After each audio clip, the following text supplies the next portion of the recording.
Bonjour à tous, vous ne le saviez peut-être pas, mais François Hollande a entamé une thérapie de couple.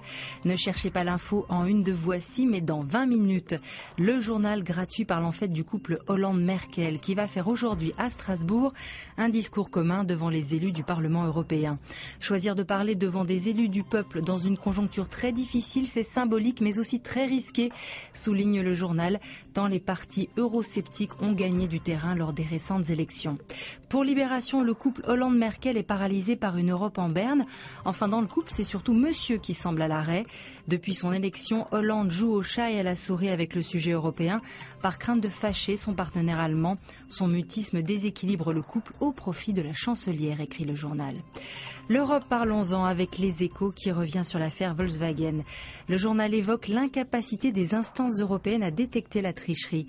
Une illustration des limites des normes actuelles très ambitieuses sur le papier, mais qui pêchent en pratique, car confiées à des agences nationales payées par les constructeurs, explique Maxime Amiot.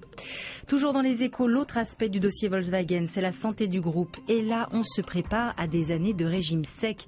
C'est le message adressé hier par le nouveau patron aux 600 000 salariés. Tout ce qui n'est pas économiquement viable sera abandonné, a-t-il annoncé. Ça devrait coincer chez le géant automobile, ça a carrément dérapé chez Air France. L'humanité revient sur les violences commises avant-hier. Si le journal ne les cautionne bien entendu pas, il dénonce par contre la violence des plans sociaux successifs et la mauvaise gestion de l'entreprise.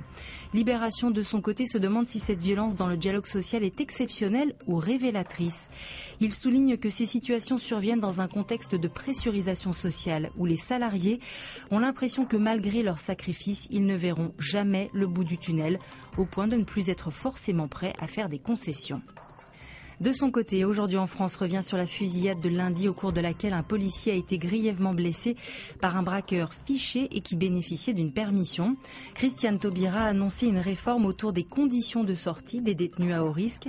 Et face à la droite qui taxe la garde des Sceaux de laxisme, le syndicat de la magistrature rétorque que la plupart des outils sécuritaires créés sous la droite restent encore en vigueur aujourd'hui.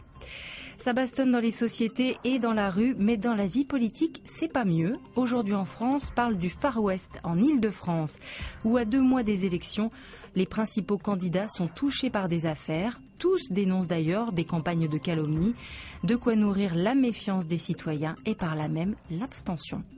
Heureusement qu'il y a des chercheurs qui cherchent. L'un d'eux se consacre à la mise au point d'un antibiotique intelligent capable de vaincre l'inquiétante résistance des bactéries. Il faudrait trouver celui qui permet de résister à la bêtise et de garder le sourire. On y travaille. À demain.